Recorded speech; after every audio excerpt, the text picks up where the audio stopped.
안녕하세요. 박연미입니다. 국제통화기금 IMF가 한국의 올해 성장률 전망치를 2.3%로 낮췄습니다. 4월 전망보다 0.2%포인트 낮고 정부나 한국은행의 전망과도 차이가 더 커졌습니다. 러시아 전쟁이 부추긴 고물가 속에서 코로나19 재확산과 주요국의 금리 인상 등 대외 여건이 악화됐다, 이 점을 근거로 듭니다. 특히 수출 주도 국가들의 어려움을 예상했는데 이런 상황에도 정부와 한은의 전망은 여전히 낙관적인 편입니다. 요란한 경고 사인은 귀가 따갑죠. 하지만 사고 위험을 낮춥니다. 차가운 인식, 기민한 대응이 필요한 때입니다. 7월 27일 수요일, 여러분은 지금 출근길 경제코치 경제발전소를 듣고 계십니다.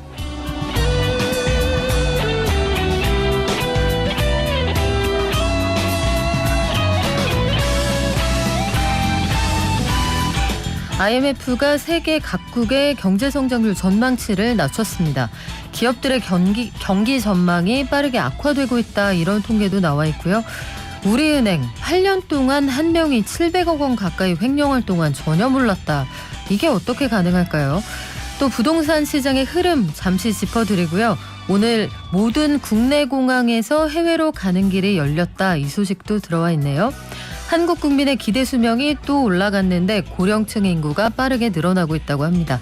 LG전자는 올해 상반기에 글로벌 생활가전 1위 자리를 수성했다고 합니다. 다양한 경제 소식들 한국경제신문의 한경제 기자가 전해드릴게요.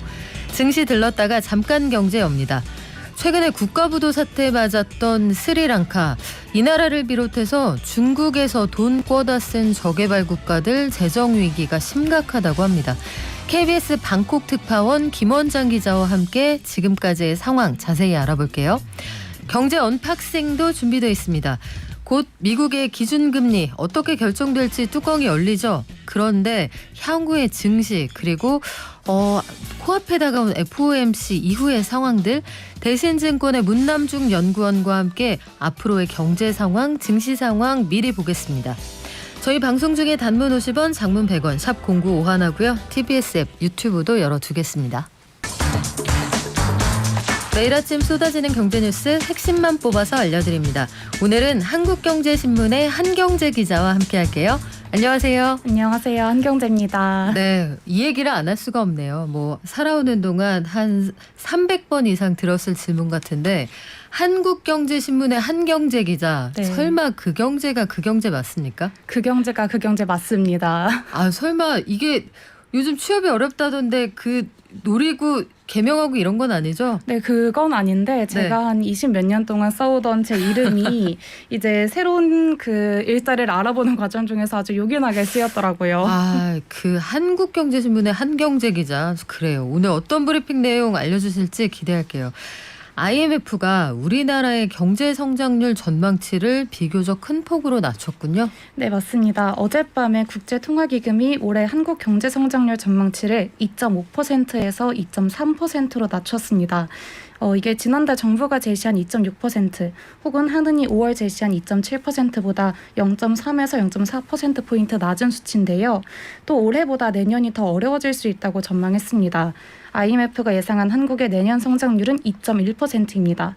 이게 석 달 전 예상치보다 0.8%포인트 내려간 수치입니다. 이유가 있을 텐데요, 내려잡은? 네, 맞습니다. 그러니까 예상보다 물가 상승이 좀 강하게 일어나고 있다. 이게 가장 큰 요인이겠고요.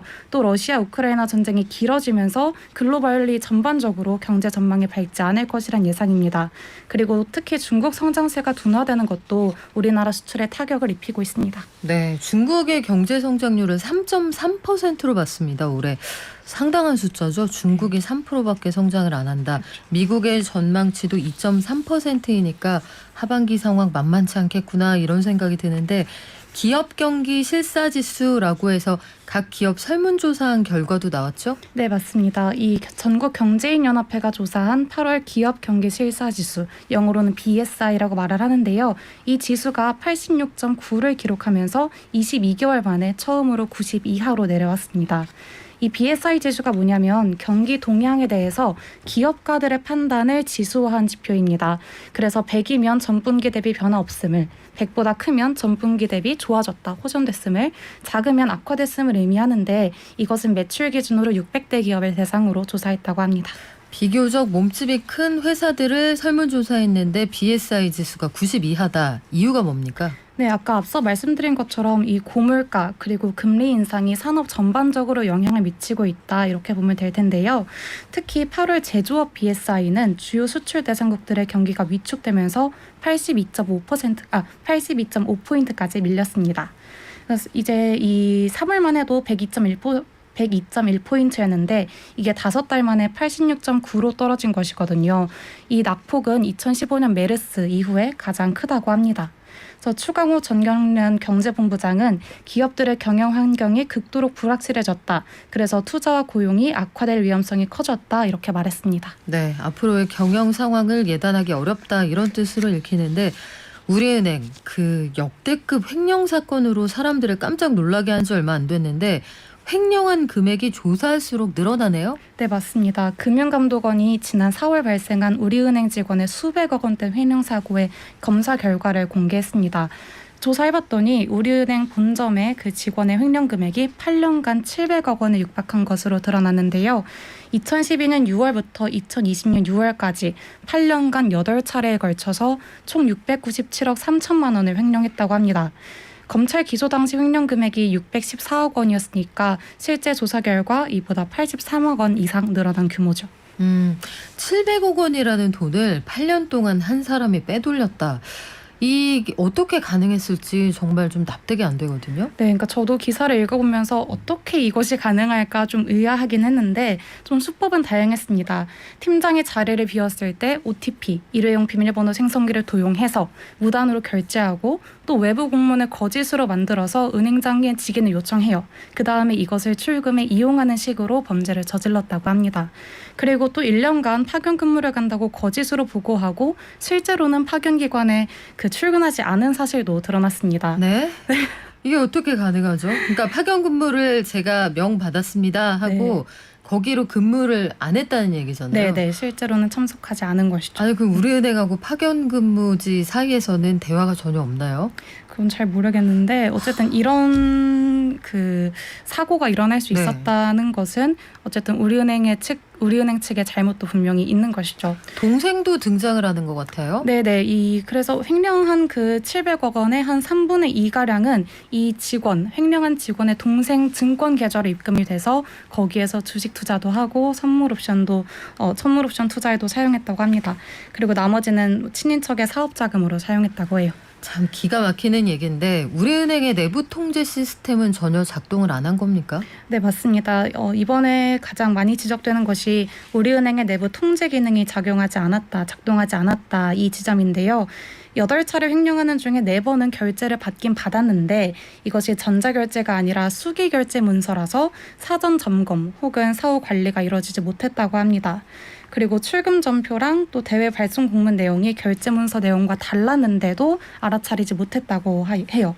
그리고 이 직원이 같은 부서에서 10년 동안 장기 근무를 하게 허용했다. 이것도 문제로 지적됩니다. 네, 어제 금감원 부원장이 이 내용을 낱낱이 밝히면서 내부 통제 시스템을 신랄하게 비판을 했는데 금감원도 이 책임으로부터 자유로울 수 없습니다. 은행들을 정기적으로 감독하고 관리하는 게 금감원의 몫인데 밝혀내지 못했거든요. 총체적인 문제인데 우리은행만 문제가 아니라는 게 더 큰 문제 같아요. 동화 반복인가요? 부동산 시장으로 가볼게요. 서울 아파트 월세 가격은 많이 오르고 전세 가격은 소폭 하락했다. 이런 통계도 있네요. 네, 올해 서울 아파트 신규 임대차 계약에서 월세 가격은 오르고 전세값은 내린 것으로 나타났습니다. 전월세 신고제가 시행된 작년 6월부터 올해 5월까지 1년간 서울 아파트의 전월세 신규 거래는 87,025건이었는데 그중에 월세 거래가 4403건, 전세 거래가 46,622건이었습니다. 그래서 지난해 6월부터 12월 그리고 올해 1월부터 5월까지 평균 거래 그리고 평균 거래 금액을 해보니까 전세값은 6억 6,930만 원에서 6억 2,512만 원으로 2.2%, 약 1,400만 원가량 떨어진 반면에 월세 가격은 1.2% 올랐다고 해요. 그래서 대출 금리가 인상되니까 이자 부담이 높아졌고 그래서 전세의 월세화가 이어진다 이렇게 해석할 수 있겠습니다. 네, 월세 가격이 통계를 낼 때마다 올라가고 있는 추세라 이게 주거비 부담이 상당하다 이것도 반영이 된 것 같은데 지방 국제공항에서는 하늘길이 활짝 열렸다 이 소식도 들어와 있군요. 네, 앞서 말씀드린 내용과는 조금 반대되는 소비자 입장에서는 기쁜 소식이죠. 네. 네. 어제부로 국내 공항에서 국제선 운항이 전면 재개됐습니다. 2020년 2월 코로나19로 끊겼던 하늘길이 2년 5개월 만에 다시 열린 것인데요. 김포, 김해, 제주, 청주, 대구, 무안, 양양 국제공항 등 7개 국제공항에서 국제선 운행이 전면 재개된 상황입니다. 그래서 지난 5월 28일 대구공항을 시작으로 김해 일본 후쿠오카 그리고 제주 태국 방콕 양양 필리핀 클라크 청주 베트남 달랏 등 노선이 속속 재개됐습니다. 한국공항공사는 10월에 미국 라스베이거스에서 열리는 세계 노선 개발 회의에서 주요 외항사들과 면담을 통해서 중장거리 국제 노선 복원하고 또 신규 개설을 추진한다고 합니다. 네, 취향하는 노선이 이 복원이 되면 소비자들이 이용할 때 비용이 아무래도 좀 줄어들겠죠. 하반기에는 지금보다는 비행기 표가 좀 저렴해지지 않을까 기대를 해봅니다. 우리나라 사람들 기대 수명이 또 늘었습니까? 네, 어제 보건복지부가 발표했는데 한국 국민의 기대 수명이 83.5년으로 OECD 평균보다 3년이나 더 긴 것으로 나타났습니다. OECD 회원국 중에 상위권에 속하는데요. 이 기대 수명이라는 게 그 해당 연도에 태어난 사람이 앞으로 살 것으로 기대되는 연수를 뜻합니다. 그래서 우리나라의 기대 수명은 10년 전과 비교하면 3.3년 증가했는데 일본은 84.7년으로 우리나라보다 1.2년 더 길다고 합니다. 그렇군요. 고령층 인구 비중도 늘어날 거다. 이건 뭐 자명한 사실 같은데 고령층 중에서 경제 활동을 계속하고 싶다 이런 분들이 많을 것 같기도 해요. 네, 맞습니다. 조사에 따르면 고령층의 68.5%가 계속 일하고 싶다 이런 의사를 밝혔습니다. 같은 질문을 했을 때 10년 전에는 59.2%에서 올해는 70%에 육박할 만큼 대폭 증가한 것인데요. 그 생활비에 보태기 위함이라는 대답이 57%로 가장 높았습니다. 한편 지난 1년간 연금을 수령한 고령층은 전체의 49.4%로 월 평균 69만 원을 수령한 것으로 나타났습니다. 연금을 받는 분도 아직까지 상당히 많은 편은 아닌데 네. 연금의 월 평균 금액이 70만 원이 안 된다. 경제활동이 선택지가 아니라 필수인 그런 상황이기는 하겠네요. 자, LG전자 생활가전 부문이 상반기에 글로벌 1등이다. 이제는 백색가전이라는 말 안 쓰죠? 네. LG전자의 생활가전 부문이 이제 경쟁사인 미국 월풀을 제치고 글로벌 생활가전 1위 자리를 지킬 것이다 이렇게 예상이 됐습니다. 그 근거가 어제 월풀의 2분기 실적이 공개됐기 때문인데요. 매출은 50억 9,700만 달러, 영업 손실은 3억 600만 달러를 냈습니다. 우리나라 돈으로 환산하면 매출이 6조 4,200억 원, 영업 손실은 3,854억 원 규모입니다. 그 러시아 우크라이나 전쟁으로 인해서 각종 비용들이 증가했고 또 수요가 둔화된 영향으로 풀이됩니다. 자, 월풀의 경쟁사고 사실 트럼프 대통령 때는 LG 세탁기 때문에 월풀이 돈을 못 번다라면서 반덤핑 소송을 내기도 했습니다. LG전자의 실적은 어떤가요? 네, LG전자의 그 잠정 실적은 이미 발표가 된 상황이고요. 부문별 실적은 29일에 발표됩니다.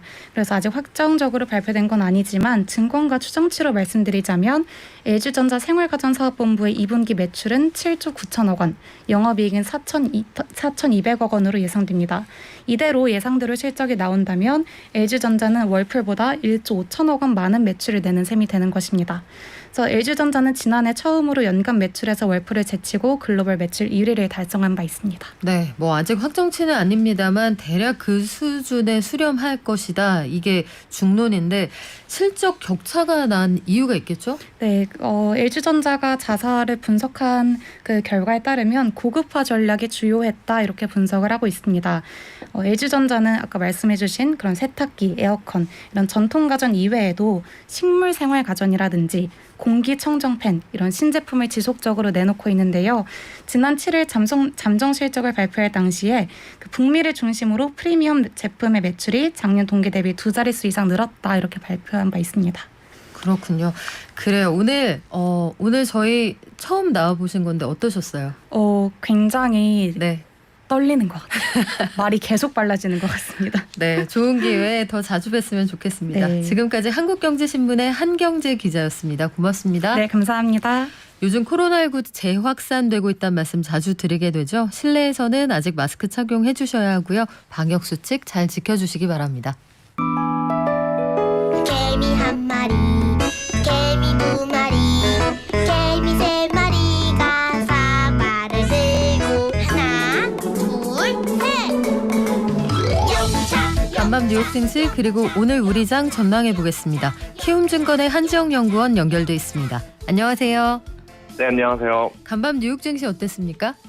네, 미국 3대 지수 모두 급락세를 보였습니다. 나스닥이 1.8%대 급락, S&P 500과 다우가 각각 1.2%대, 0.1%대 하락세를 보였습니다.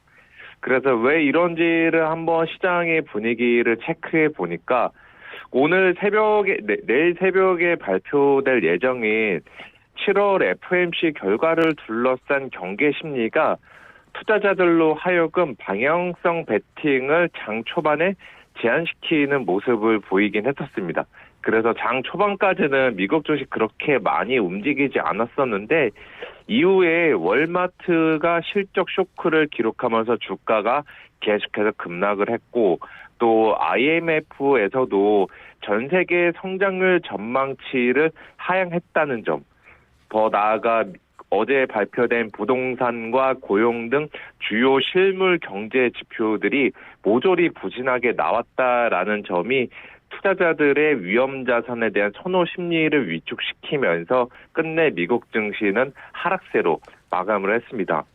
월마트 같은 경우는 주가가 7% 넘는 급락세를 보였는데 이거는 이제 인플레이션 충격으로 전반적인 소비자들의 지출이 감소했다라는 소식이 악재로 작용했고 그 여파로 아마존이 5%대 하락, 코스트코도 3%대 하락하는 등 유통과 관련된 종목들도 동반 부진세를 보였던 하루였습니다. 네, 방금 말씀하신 것처럼 IMF가 간밤에 전 세계 성장률 전망치를 수정해서 내놨는데 경기 침체에 대한 경고도 있었다라고 하거든요. 전반적으로 좀 정리를 해볼까요?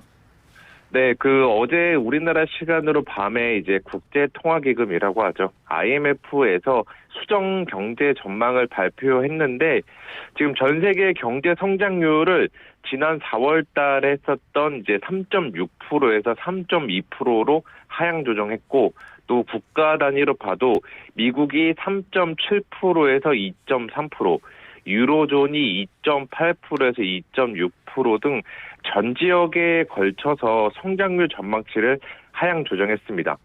그리고 이렇게 하향 조정이 된 배경은 저희가 알고 있는 인플레이션과 중앙은행의 긴축의 충격을 경제가 버티지 못할 것이다 라는 전망에서 이렇게 하향 조정을 한 것으로 분석이 되고 있습니다. 또 IMF 측에서도 이야기를 하는 거는 지금의 경제 환경은 경기 침체를 피할 가능성이 매우 낮고 낮은 확률마저도 정말 현실화될 가능성이 적다라면서 지금 시점에서는 미국의 경우 자그마한 충격이 좀 더 발생하면은 그냥 바로 경기 침체다 이런 식으로 경고를 하고 있는 상황입니다. 물론 이제 제가 몇 번 방송을 여기를 통해서 말씀을 드렸던 것처럼 지금 미국은 그냥 기술적인 침체, 2개 분기 연속 마이너스 성장이라는 기술적인 침체를 주식시장에서 주가에 반영을 해옴에 따라 기정사실화해 오고 있는 것은 사실이고 또 역사적인 침체의 전통적인 패턴과는 달리 고용시장이 냉각되지 않은 상태라는 게 미국 경제의 침체 장기화 가능성을 낮추고 있는 요인입니다. 다만 이제 IMF가 올해뿐만이 아니라 내년도 미국 성장률 전망치를 기존 2.3%에서 1.0%로 하향 조정하면서 그와 동시에 인플레이션 대응이 부족할 시에는 다시 말해 인플레이션을 못 잡는다면은 추가적인 충격이 불가피하다라는 점을 한번 주목해 볼 필요가 있습니다. 따라서 저희가 여기서 이번에 IMF 수용 전망에서 알 수 있는 바는 앞으로 경제 그리고 증시의 방향성은 그냥 결국에 인플레이션의 경로와 또 중앙은행의 긴축 강도에 의존적으로 진행될 것임을 시사하는 바라고 생각하고 있습니다. 우리 당면한 가장 큰 주제 미국의 7월 FOMC잖아요. 이제 내일이면 네. 뚜껑이 열릴 텐데 0.75냐 1이냐 이 얘기를 한동안 하다가 이제는 0.75로 수렴이 되는 것 같은데 이후에 네. 관전 포인트 뭡니까? 예, 뭐 지금 75bp 인상, 금리 인상 이번에 강도 문제보다는 이제 파월 의장의 기자회견에서 앞으로 금리 인상에 대한 정책 방향성을 어떻게 제시하는지가 관전 포인트가 될 것으로 생각하고 있습니다. 지금 시장에서는 7월 달에 이제 자이언트 스텝이라고 하죠. 75bp 인상 이후에 추가적인 자이언트 스텝 인상은 없을 것이라는 기대감을 갖고 있는 것 같아요. 최근에 시장 분위기도 보면은 그렇고요. 그렇지만 이제 연준 같은 경우는 본인들도 데이터, 경제 지표 발표되는 거 보고서 그때그때마다 다르게 움직이는 그들의 특성상 이번에 가이던스를 저희가 다시 말해 정책 방향성을 시장 친화적으로 제시했다고 하더라도 그게 그대로 현실화되지 못할 가능성이 있다라고 보고 있습니다. 인플레이션이 어떻게 될지 모르니까요. 하지만 그럼에도 불구하고 저 같은 경우는 인플레이션 정점은 이미 7월에 찍을 거다라고 베이스 전망으로 상정하고 있는 만큼 이번 회의에서 파월 의장이 강도 높은 정책 방향성만 제시하지 않는다고 하더라도 시장은 안도할 것으로 생각하고 있습니다. 그리고 추가적으로 드리고 싶은 말씀은 이제 내일 FOMC가 종료가 되면은 주식시장은 한 차례 요동을 칠 것 같은데 과거에 이제 여러 차례 FOMC 사례에서 유추해 볼 수 있듯이 FOMC 당일이랑 그 다음 날이랑 주가 반응이 달랐던 점을 다시 한번 상기시켜 드리고자 합니다. 하나 뭐 숫자로 예를 들어서 설명을 드리면은 나스닥 시장 기준으로 지난 5월 FOMC 직후에는 증시가 나스닥이 3.2%대 상승했지만 다음 날에는 오히려 5.0%대 급락을 했었고요. 6월 FOMC에도 회의 직후 2.5% 상승했지만 다음 날에는 4.1%대 급락하는 등 FOMC 직후로 냉온탕을 오가는 장세가 열릴 가능성을 저희 청취자분들께서도 한번 알아두시는 게 좋지 않나 이렇게 말씀을 드리고자 합니다. 네, 우리가 전 세계 경기 상황 어떻게 될까 잠깐 언급을 했는데 어제 네. 우리 2분기 GDP도 나왔잖아요. 네네. 0.7이라는 숫자가 뭐 썩 흡족하진 않지만 어쨌든 시장 전망치보다 약간 높았는데 네네. 이걸 가지고도 해석이 좀 분분한 것 같아요. 네. 그래서 뭐 시장에서는 0.4%대 전기 대비 성장할 것으로 예상했는데 실제 숫자는 0.7%대 나왔으니까 뭐 이 정도면 선방했다, 서프라이즈다라고 생각을 할 수가 있어요. 그런데 전체적으로 그냥 그 이번 한국 경제 성장률에 대해서 제 개인적인 생각을 정리해 드리자면은 일단 2분기 경제 성장률은 민간 소비를 중심으로 예상보다 양호했던 것은 사실입니다. 하지만 대내외 수요가 계속해서 위축이 되면서 하반기 성장률 둔화는 불가피하지 않을까 이렇게 보고 있어요. 일단 민간 소비 측면에서는 코로나 이제에 따른 이연 수요, 보복 수요 효과가 정상화되면서 하반기 후반으로 갈수록 악화될 가능성이 높다. 이렇게 보고 있고요. 더 나아가 최근에 금리 인상에 따른 가계들의 대출이자 부담, 또 물가 상승에 따른 실질 구매력 약화 등이 소비에 부정적으로 작용할 수 있다라고 보고 있습니다. 또 아까 잠깐 말씀드렸던 것처럼 IMF도 올해 우리나라 성장률 전망치를 지난 4월에 내놓은 2.5%에서 2.3%로 하향 조정했고 그 배경으로 고물가 지속, 또 물가 대응 과정에서의 부정적인 파급 효과, 전쟁 등 기존 대내외 악재가 지속되고 있다는 점을 하향 조정의 배경으로 꼽았습니다. 따라서 결과적으로 정리해서 한 줄로 말씀을 드리면은 2분기 성장률 생각보다 선방은 했지만 네. 안심할 단계는 아니고 오히려 계속해서 연말까지는 우리들도 긴장의 끈을 가져가는 것이 좋지 않나 이렇게 보고 있습니다. 자, 오늘 LG 에너지 솔루션 6개월 보호예수 기관 물량이 시장이 풀리는 날인데 우리 장 어떻습니까? 네, 지금 뭐 미국 증시의 충격도 있지만 그래도 상대적으로 지금 잘 선방을 하고 있는 것 같아요. 코스피가 0.1%대 하락세를 보이고 있고요. 코스닥은 0.3%대 상승세를 보이고 있습니다. 그리고 LG에너지솔루션 같은 경우는 지금 1.6%대 하락세를 보이고 있는데 이거는 아무래도 보호위에서 물량이 해제됨에 따라 수급상의 그 악재가 작용하고 있는 것이 아닌가 이렇게 좀 전망을 보고 있습니다. 네, 지금까지 키움증권의 한지영 연구원이었습니다. 고맙습니다. 네, 감사합니다.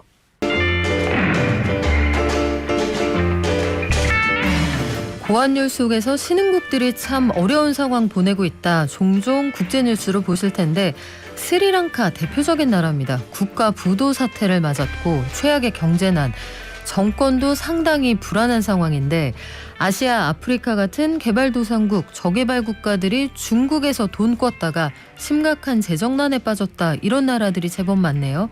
구제금융 받기도 쉽지 않다고 하는데 현장에서 직접 취재한 KBS 방콕 특파원이죠. 김원장 기자 연결해서 현장 상황, 왜 이런 상황까지 이르렀는지 자세히 들어보겠습니다. 국제전화라서 통화 연결 상태 조금 고르지 않을 수 있다는 점 미리 양해 말씀 부탁드릴게요. 김원장 기자님 안녕하세요. 네, 방콕입니다. 네, 오랜만에 뵙습니다. 뵙는 건 네네. 아닌가요? 자, 김원정 기자님, 지난 5월 19일이었습니다. 국가부도 사태, 디폴트 선언한 스리랑카가 최근에 최악의 경제난을 겪고 있다. 이런 소식이 들려왔는데 현재 상황 어떻습니까? 지난 4월에 이제 지급유예, 그러니까 국채를 지금 갚을 돈이 없다 이렇게 선언했고 5월에 완전 디폴트가 됐습니다. 국채 상환액이 그런데 몇십억 달러가 안 됩니다. 그러니까 우리 돈으로 몇 조밖에 안 돼요. 아, 그 그렇군요. 달러마저 없는 거죠. 이제 물가가 치솟고 있고 달러가 없으니까 생필품을 수입을 못하고 국민들이 화가 많이 나 있고 결국 형 마힌다 라자팍스 총리가 먼저 사임했는데 그래도 국민들 분이 풀리지 않자 결국 동생 고타바야 라자팍스 대통령도 대통령궁 버리고 도망쳐서 예전에 총리했던 위크 레메싱게라는 원로 정치인을 급하게 대통령으로 추대했는데 국민들이 이걸 받아줄지 모르겠습니다. 김원장 기자님이 현장에서 이제 직접 취재해서 리포트 내보내신 걸 제가 봤어요. 설탕을 삽으로 퍼서 파는데 이게 어제 다르고 오늘 다르고 물가가 급등 네네. 중이다. 삼성 휴대폰은 아예 이게 가격을 산정할 수 없어서 안 판다. 이런 얘기도 있던데 스리랑카라는 나라가 왜 이런 상황까지 온 겁니까? 이게 이제 군 출신인 마힌다 라자팍스 대통령이 2004년도에 총선으로 집권했는데 이후에 거의 20년 집권했어요. 그 다음에 이제 2019년에 동생 고타바야 라자팍스 대통령이 집권하면서 그러니까 대통령했던 형을 총리에 임명하고 막내 동생 바실이라고 욕 많이 먹는 사람인데 이 사람 재정부 장관 시키고 큰형님은 행정부 장관하고 마힌다 총리 아들은 문화체육부 장관 시키고 뭐 그러니까 가업인가요? 망하는 나라는 다 네. 이유가 있습니다. 네, 그 경제 발전 위해서 아시는 것처럼 중국도 많이 끌어다 썼는데 여기도 2019년에 부활절에 이슬람 과격단체가 테러로 그때 한 800명 가까이 죽거나 다칩니다. 그러니까 관광 국가인데 관광객이 뚝 끊겼고 근데 보세요. 불교 국가인데 부활절에 이슬람 테러니까 이 나라가 얼마나 복잡한지 대충 가늠이 되시죠. 적어도 세 개의 그리고 이제- 종교가 한 번에 등장을 하네요. 네. 그렇죠. 그리고 이제 관광객이 2000년에 다시 좀 돌아올까 했는데 코로나가 터졌으니까 달러 벌기가 힘든 거죠. 참고로 그 형제들, 이 라자팍사 형제들 재산 가디언지 보도를 봤더니 한 20억 달러 된다. 그러니까 이 가난한 나라에 대통령 총리 가문은 한 2, 3조 돈을 갖고 있는 거죠. 어마어마한데 스리랑카에서 그동안 자본 유출이 어떻게 이루어져 온 겁니까? 정치를 뭐 잘못한 걸 물론 있겠지만 기본적으로 한 나라가 화폐가치 유지하려면 달러를 벌어야죠. 너무 그렇죠. 당연한 이야기지만. 네, 외환시장에서 근데 달러 사겠다는 사람, 팔겠다는 사람 비슷해야 스리랑카 그 루피아 가치가 유지가 됩니다. 근데 말씀드린 것처럼 관광객은 안 들어오고 수출할 건 없으니까. 그럼 이제 두 가지가 문제죠. 지금처럼 외국인들이 빠져나갈 때는 자산 팔고 투자 접고 빠져나가면 달러로 바꿔 챙겨 나갈 테니까 외환시장에서 달러가 부족해지고. 그다음 두 번째는 아무리 가난해도 아까 삼성 휴대폰 말씀하셨지만 네. 기름도 수입해야 되고 운동화도 수입해야 되고 자동차도 수입해야 되고 뭐 하나 만들어서 수출할 게 없으니까 병원 발전기 하나 뭐 우유병 뚜껑 하나 다 수입할 거예요. 그럼 이제 달러로 결제해야 되니까 달러가 계속 나가는 거죠. 달러가 계속 부족해지는 거죠. 그래서 급하니까 이제 기름 수입을 봄부터 줄였어요. 그랬더니 이제 기름값이 폭등하고 한 달 전쯤에 총리가 이제 더 이상 우리가 기름을 수입해 올 달러가 1달러도 남지 않았습니다. 그럼 이제 주유소 문 닫고 학교 문 닫고 관공서 문 닫고 그렇게 나라가 망한 거죠. 지금 그 나라에서 들어오는 이 화면들을 보면 좀 믿기 어려운 장면들이 많은데 기시감이 있기도 하고요. 아주 예전에 우리나라 상황을 보는 것 같기도 하고 중간고사에 종이가 없어서 중학생들이 시험을 못 봤다. 좀 가슴 아픈 소식들도 들어왔는데 저는 그 김원장 기자께서 스리랑카 상황이 다른 저개발 국가들에 던지는 경고다. 이렇게 지적하신 부분이 굉장히 인상적이었거든요. 어떤 나라들이 비슷한 상황입니까? 아시다시피 이제 지금 사실 가난한 나라는 정말 많죠. 아프리카와 동남아, 남아시아 대부분 국가들이 가난합니다. 네. 이제 10여 년, 2013년부터 중국이 1대1로 하면서 이들 나라들로 이제 서진하죠. 서쪽으로 아프리카, 동남아시아, 남아시아 나라로 중국이 이렇게 인프라 개발해라고 큰 돈을 빌려줍니다. 여기서 지금 비행기로 1시간 거리 라오스도 중국에서 태국으로 이어지는 고속철 건설 자금 대부분 돈이 어디 있습니까? 중국에서 빌려서. 네. 그러다 보니까 그 철도 지분 70%가 중국 거예요. 그러니까 중국 자본으로 짓고 중국 기술진이 와서 짓고 중국 기술로 짓는데 소유도 사실 중국 건 거죠. 그러니까 스리랑카도 한반도 항구를 개발했는데 이 장사가 잘 안 돼요. 달러 못 벌면 중국한테 빌린 돈을 못 갚잖아요. 네. 결국 99년간 중국이 운영하는 걸로 한반도 항을 떼줬어요. 그 스리랑카 위에 인도 있고 인도 위에 파키스탄이 있는데 파키스탄의 과다르항도 중국이 지어서 돈 못 갚으니까 40년간 중국 항만공사가 운영권 가져가고 미얀마의 짜옥푸항도 중국이 10조 원 가까이 들여서 지었으니까 이것도 사실 중국 미얀마 쿠데타 군부가 중국한테 뭐라 한마디 하겠습니까? 지금 목숨이 중국에 걸려 있는데 그죠? 네. 이런 식으로 방글라데시 치타공항도 중국이 운영하고 아프리카로 내려가면 더 많고요. 우간다의 엔테베 공항이나. 그래서 세계 지도 펼쳐보면 이제 중국이 우리나라 쪽으로 바다를 끼고 있잖아요. 동쪽으로. 근데 서쪽으로 항구와 공항을 많이 연결시켜놨어요. 이 나라들이 지금 중국에 돈 빌려서 못 갚고 있는 그런 공교롭게 그런 상황입니다. 근데 이런 질문을 던지지 않을 수가 없는데 상황을 보면 이 나라에 좀 지나치게 규모가 큰 인프라 건설이 아닐까 이런 생각이 들거든요. 자기 자본도 없고 고리로 남의 나라에서 돈 빌려야 되고 못 갚으면 운영권 넘겨야 되는데 이런 개발은 왜 한 겁니까? 아니 근데 이제 바꿔서 박 기자께 여쭤보면 네. 그 돈을 어디서 빌립니까? 요즘 나라들이. 그 개발 사업을 좀 찬찬히 여유 있을 때 하면 안 되나요? 꼭 꺼서까지 해야 되나 싶기도 하고. 만약에 60년대, 70년대 우리는 이제 미국 원조도 받고, 우리 AID 아파트가 이제 차관 도입해가지고 그래서 AID 아파트잖아요. 네. 근데 물론 월드뱅크도 있고 IBRD도 있지만 사실 가까운 건 중국이고 와서 개발해주고 돈 빌려준다니까는 덥석덥석 받아서 지금 말씀하신 것처럼 근데 과연 그 돈을 갚을 수 있었을까? 근데 이제 근본적으로는 관광 말고는 이들 나라들이 마땅히 수출할 게 없거든요. 그러면 돈을 빌릴 수가 없고 그럼 결국 중국 돈이 위험한지 알지만 덥석덥석 받을 수밖에 없는. 그래서 지금 베네수엘라 같은 작은 나라부터 여러 경제 국가들이 경제가 취약한 나라들이 다들 흔들리고 있는 거죠. 그러면 이 나라들이 이 경제적 위기까지 가게 된 게 남의 돈 무서운지 모르고 꺼서 썼다. 그리고 고환율에 제때 대응하지 못했다. 이렇게 정리할 수 있는 건가요? 그렇습니다. 그리고 이제 우리도 IMF를 겪었죠. 우리는 이제 그렇게 되면 우리 화폐 가치가 떨어지면서 수출이 유리해지는데 말씀드린 것처럼 이들 나라는 뭘 수출할 게 없는 거죠. 출구가 없네요. 네. 그러면 이제 게다가 이제 전쟁 나고 인플레이션 터지고 이러면서 이제 외국 자본이 빠져나가 버리면 또 이렇게 지갑이 헐거운 나라들은 또 항상 그렇습니다. 항상 이렇게 크게 흔들립니다. 네, 대표적인 나라가 스리랑카, 파키스탄, 라오스 그렇고요. 네. 자, 상황이 이렇게 되면 이 중국을 향한 비난의 화살이 있을 텐데 중국 정부 입장에서는 아무도 돈 안 꿔주는 나라에 우리가 그래도 적극적으로 차관 빌려주고 그렇죠. 인프라 개발해주지 않았느냐. 중국 입장에서도 할 말은 있을 것 같은데요. 그럼요. 네. 그러니까 중국이 일부러 재정이 열악한 나라에 빌려줘 부채의 늪에 빠뜨린다라는 게 이제 서방, 미국 등의 시선인데 실제 중국이 돈 빌려준 나라가 한 78개 정도 됩니다. 이들 8개 나라의 국가 신용 등급 보면 대부분 투기 등급입니다. 근데 반대로 급전 빌려가는 나라들은 왜 빌리겠어요? 그만큼 돈이 없으니까 중국에 빌려가겠죠. 네. 중국 정부는 이제 계속 부인하고 있는데 사실은 이제 양면에 서로 다 어떻게 보면 또 둘 다 맞는 말입니다. 네. 영향력을 좀 확대하고자 하는 의도도 있었겠으나 선의도 물론이고요. 있었다. 네네. 그래요. 네. 그런데 김원장 기자님 지금 말씀하신 것처럼 중국의 돈꾼 나라가 근 80여 개. 근데 최근 들어서는 인도라는 나라가 중국에 이어서 돈 잘 꿔주는 나라로 부상하고 있다. 이건 무슨 얘기입니까? 그거야 뭐 그 국간에서 인심 나는 거니까 인도가 무서운 속도로 8%씩 성장하니까. 네.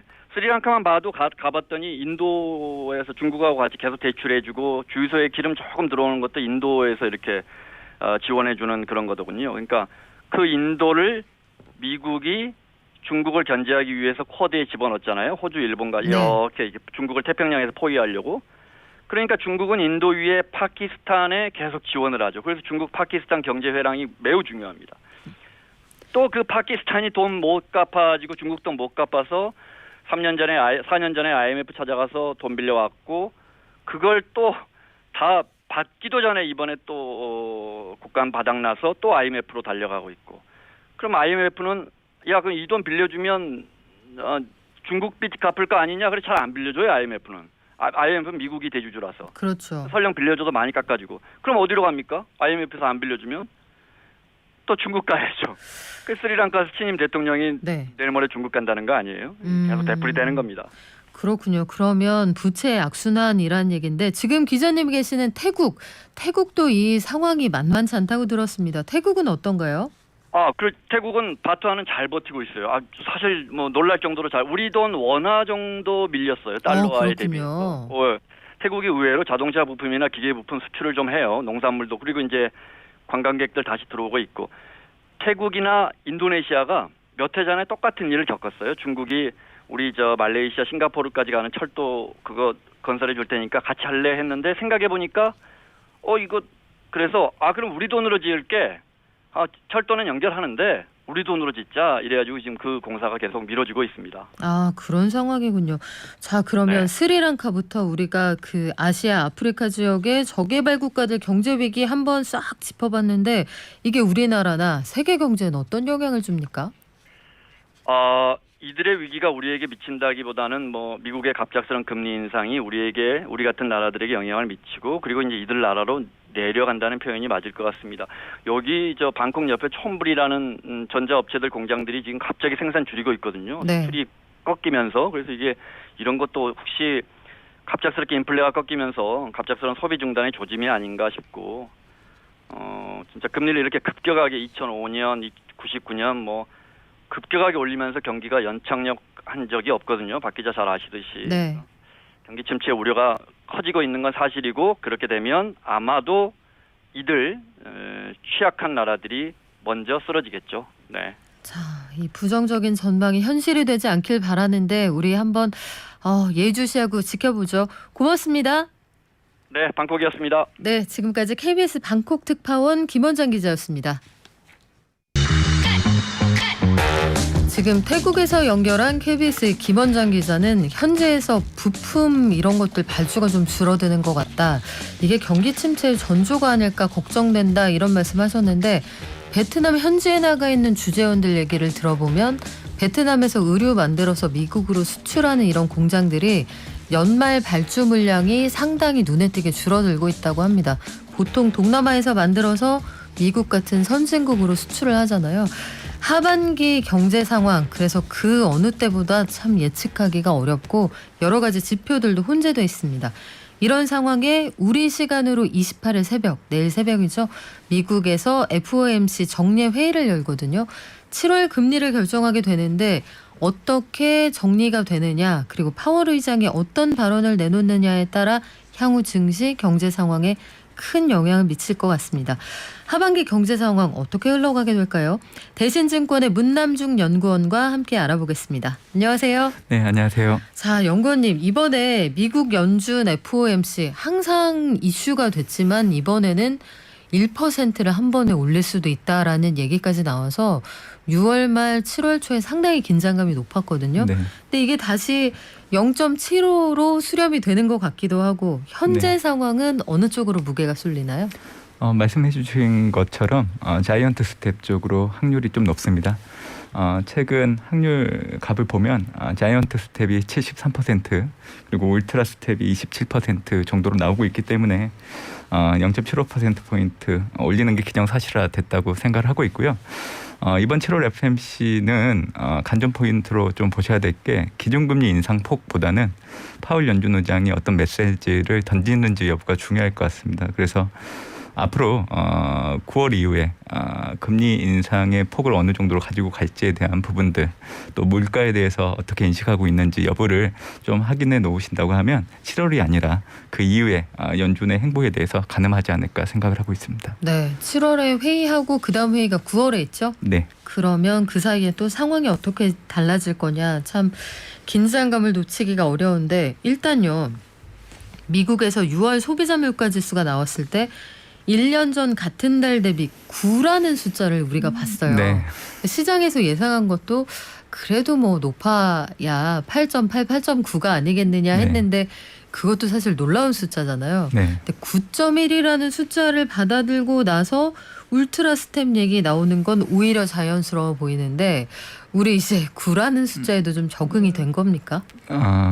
사실 예상치를 상회한 숫자이기 때문에 처음 봤던 숫자죠. 사실 적응하기에는 좀 시간이 필요했던 상황이지만 물가를 바라보는 시장 해석이 좀 달라지고 있었던 부분들이 반영됐기 때문에 저는 오히려 숫자는 높게 나왔지만 시장은 이제 그 이후에 물가가 정점을 통과할 수 있다는 그 기대에 좀 더 관심을 뒀던 것 같습니다. 그러다 보니까 사실은 시장을 하락을 했었어야 되는데 소폭 하락하고 또 희석화되는 모습들이 나타났었죠.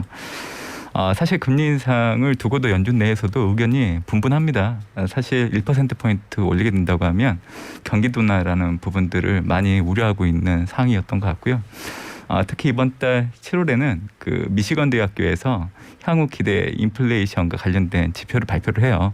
근데 7월 달 수치가 전월보다는 전반적으로 좀 낮아진 부분들이 있었기 때문에 사실 연준 위원들의 바람들보다는 미시간 대학이 발표하는 7월 1년 기대 인플레이션율 그리고 5년과 10년 기대 인플레이션율 자체가 전월보다 낮아진 부분들을 염두에 두고 자이언트 스텝 쪽으로 좀 전반적인 분위기가 바뀌는 데 영향을 주지 않았나 생각하고 있습니다.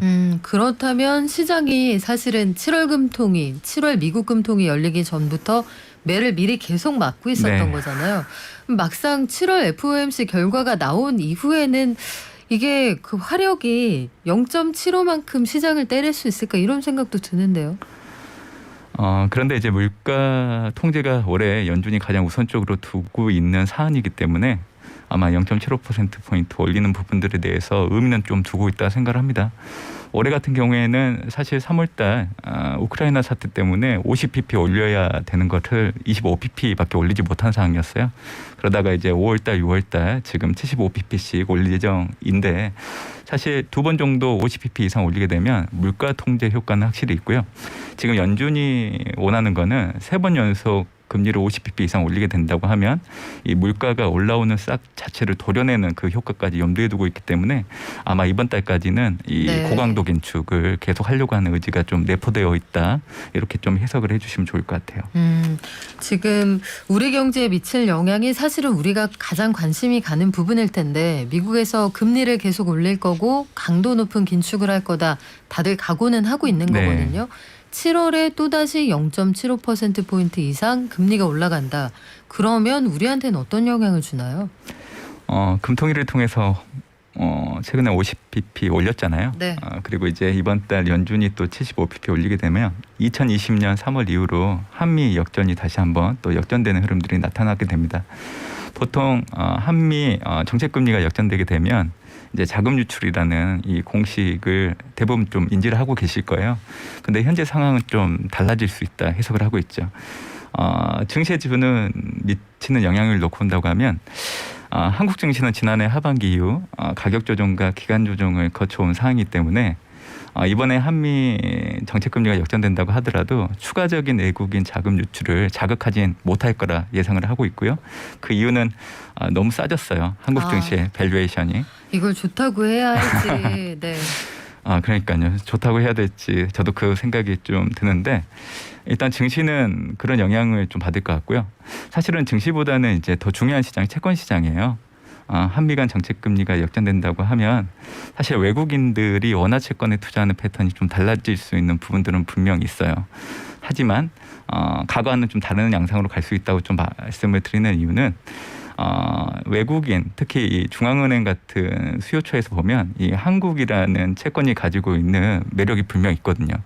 신용 등급이 높아서 이 포트폴리오를 다변화하고자 하는 외국의 공공 부분의 수요처들은 이 한국 원화 채권에 대해서는 상당히 선호하는 부분들이 있다고 좀 얘기를 드리고 싶고요. 또 민간 부분 같은 경우에도 수합 거래를 통해서 낮은 신용으로 사실은 미국 국채에 투자했을 때 수익률보다 한국 원화에 투자했을 때 수익률이 더 높기 때문에 사실 이 부분이 메리트로 작용할 수 있는 부분들이 분명히 있어요. 그래서 이번 달 이제 한미 간 정책 금리가 역전된다고 하더라도 자금 유출의 압력이 좀 제한될 수 있다고 저는 생각을 하고 있고요. 이 부분은 2018년도, 2019년도 이제 한미 간 정책 금리가 역전됐을 때 당시에도 우려들은 상당히 많았었지만 오히려 약 21조 원 정도 되는 또 원화 채권에 대해서 또 매수하는 모습들을 좀 보였었거든요. 그래서 이런 과거의 사례들을 놓고 본다고 하더라도 정책금리 역전이 한국 경제에 미치는 영향 아무래도 이제 금융시장이 해당이 되겠죠. 근데 영향력은 좀 제한되지 않을까 현재로서는 좀 예상을 하고 있습니다. 이런 상황에서 경기 침체에 대한 우려가 또 고개를 들고 있잖아요. 최근까지 고물가만 얘기가 상당히 나왔다면 6월부터는 경기 침체 가능성에 대한 얘기도 본격적으로 등장을 하는 것 같은데 최근에 그 미국에서 아주 세계적인 학자이자 저명한 그 경제 관료 출신인 제닛 옐런 현 미국 재무장관하고 레리 서머스 하버드대 교수 클린턴 정부에서 재무장관 지냈던 분이죠. 맞습니다. 두 분이 미국의 경기 침체 온다 아니다 이거 가지고 옥신각신하고 있단 말이에요. 이거 누구 말이 맞습니까? 석학이라고 할 수 있는 두 인물조차도 그렇게 의견이 분분한데 사실 실물 경제에 미치는 영향에 대해서 먼저 이렇게 얘기하기에는 좀 아직은 좀 시기상조라는 생각을 좀 하고 있고요. 저는 미국의 경기 침체는 두 분기 연속 역성장하는 걸 확인하고 나서 그때 가서도 이제 미국 경기 침체에 대해서 논하는 것도 늦지 않는다고 생각을 하고 있는 상황이고요. 근데 이제 시장이 너무 우려하잖아요. 그래서 제가 저는 개인적으로는 미국이 경기 침체를 가까스로 올해 내년도 피해갈 수 있다고 보는 사람들 중에 하나예요. 예, 옐런 재무장관 쪽이라고 보실 수 있는데요. 그래요. 옐런에게 한 표를 던지셨습니다. 그 옐런 장관 본인도 굉장히 유명한 경제 학자인데 그렇죠. 자 옐런에게 한 표를 던지신 이유가 궁금한데요. 사실은 모든 해답은 다 연준이 가지고 있거든요. 시장이 가지고 있지 않다는 것을 저는 먼저 말씀을 드리고 싶고요. 6월 달에 연준이 제시한 점도표와 수정 경제 전망을 보면 올해와 내년도 내후년에 최종 정책 금리를 제시를 했어요. 올해는 3.4, 내년에는 3.8, 그리고 내후년은 3.4. 올해 3.4라는 의미는 9월달, 11월, 12월 기준금리를 50bp, 25bp, 25bp 올리게 돼서 올해 연말 되면 3.4를 맞춘다는 얘기고요. 내년에는 3.8이잖아요. 올해랑 비교하면 0.4%포인트 정도 올라가는 건데 내년에 FOMC 일정을 놓고 온다고 하면 1월과 3월달 25bp씩 올리게 되면 내년 3월에 이제 연준의 금리 인상은 중단될 가능성이 상당히 높습니다. 과거 연준의 긴축 사이클을 놓고 봤을 때 7번 정도 사례가 있었는데 사실은 1979년도와 2004년도를 제외하고 나머지 금리 인상기 이후에 경기 침체는 상대적으로 약했거나 거의 없었어요. 그런데 올해는 물가가 너무 높고 실업률은 매주 낮은 상황이잖아요. 그래서 이제 1979년과 2004년과 좀 동일한 모습이라고 저는 생각을 하고 있는데 1979년도에는 금리 인상 단계에서는 스태그플레이션 그리고 금리 인상이 중단되고 나서는 미국의 더블딥 그리고 남미 부채 위기가 발생을 했고요. 그리고 2004년도에는 금리 인상이 중단되고 나서 여러분들도 잘 아시는 금융위기가 발생을 했죠. 금리 인상 단계에서는 경기 후퇴는 불가피합니다. 그리고 큰 위기는 항상 금리가 중단되고 나서 나타났어요. 그래서 올해 6월 점도표 수정경제 전망에 의거해서 좀 추측을 해보면 내년도 3월달 연준의 기준금리 인상이 끝날 가능성이 상당히 높기 때문에 아마 미국이 경기 침체에 들어간다고 하면 내년 2분기 이후가 될 가능성이 높다고 보고 있죠. 네. 우리나라 상황도 궁금한데요. 어제 2분기 GDP가 나왔거든요. 이 0.7이라는 숫자를 보면 어쨌든 민간 소비가 2분기를 받친 건 확실해 보이는데 수출은 그에 준할 만큼 줄었고 하반기 시장 상황은 예상하기가 어렵습니다. 이런 상황에서 우리도 고용이 나쁘진 않거든요. 네. 그러니까 미국도 우리도 지표가 참 헷갈리는데 네. 하반기 이후에 우리 경기 전망은 어떠세요? 한국 경제를 말씀하시는 거죠? 네. 네. 사실은 전분기 대비하면 소폭 개선된 부분들은 분명히 있었어요. 다만 중요한 거는 우리나라 경제가 소규모 개방 경제이기 때문에 사실은 수출이 중추적인 역할을 해줘야 되는 부분들은 분명히 있습니다. 오늘 제가 나와서 사실 증시 얘기도 좀 말씀드렸지만 한국 증시가 지난해 하반기 때부터 떨어졌는데 그때 당시 보면 우리나라의 수출 증가율이 하락하기 시작을 했거든요. 근데 올해 최근 나타난 데이터를 놓고 온다고 하더라도 수출 증가율이 개선될 조짐을 보이지 않고 있어요. 제가 이 얘기를 드리는 이유는 결국 남아있는 하반기 동안에 그나마 민간 소비가 버텨주지 않는다고 하면 지금 현재 경험하고 있는 플러스 성장 자체도 마이너스로 전환될 여지가 있다는 겁니다. 그래서 다행히도 지금 현재 하계에 접어들면서 사실은 미국도 동일합니다. 5월 말에 드라이빙 시즌 진입하면서 본격적인 휴가철을 앞두고 있는 상황인데 한국도 최근에 휴가 계획을 많이 세우시잖아요. 네. 또 주변의 말씀을 들어보면 소비도 코로나19 이전 행태와 비슷하게 하시는 그런 부분들을 놓고 온다고 하면 이 민간 소비가 그나마 받쳐주기 때문에 다행이라는 생각을 좀 하고 있습니다. 결국 이 부분이 4분기 되면 좀 줄어들 여지도 있어요. 계절적으로. 그래서 이런 정황들을 놓고 온다고 하면 우리나라 경제에 대해서는 좀 하반기 때 좋아지는 그림을 좀 말씀드리고 싶지만 지금보다 조금은 4분기로 갈수록 좀 안 좋아지는 모습들도 나타날 수 있겠구나라는 생각이 듭니다. 증시에도 물음표를 던지는 부분이 참 많은데 미국도 한국도 마찬가지입니다만 뭐 딱히 좋아지는 여건의 개선이 없는데 네. 6월보다는 어쨌든 지수가 올라간단 말이에요. 네네네. 이걸 우리가 흔히 데드캣 바운스라고 하는 네. 그런 장세인 건지 아니면 우리 진짜 바닥 보고 이제는 조금씩 올라가는 건지 궁금해요. 일단 상반기 우리가 공포 심리라고 얘기할 정도로 심리가 많이 위축됐기 때문에 그런 부분들이 이제 증시는 좀 상반기 때 선반영됐다고 판단을 하고 있어요. 결국 민감도가 좀 많이 낮아져 상황이라고 좀 보고 있는 거고요. 미국도 그렇고 전반적인 글로벌 증시를 놓고 본다고 하면 3분기 때는 최소한 바닥을 다지는 기틀을 만들어줄 수 있는 요인들이 분명히 있습니다. 우선은 펀더멘탈 경기와 이익 부분을 놓고 봤을 때 이상 조짐은 아직까지 나타나지 않고 있다는 부분들 그리고 이제 미국으로 기준으로 말씀드리면 일단 실업률이 낮고요. 그리고 주택 시장이 생각보다 견고해요. 그러니까 이런 부분들을 놓고 온다고 하면 아직은 견고한 경기 상황들이 좀 유지되고 있다. 저는 그렇게 판단을 하고 있습니다. 그래요. 지금까지 대신증권의 문남중 연구원이었고요. 저희는 내일 오전 9시에 오겠습니다. 발전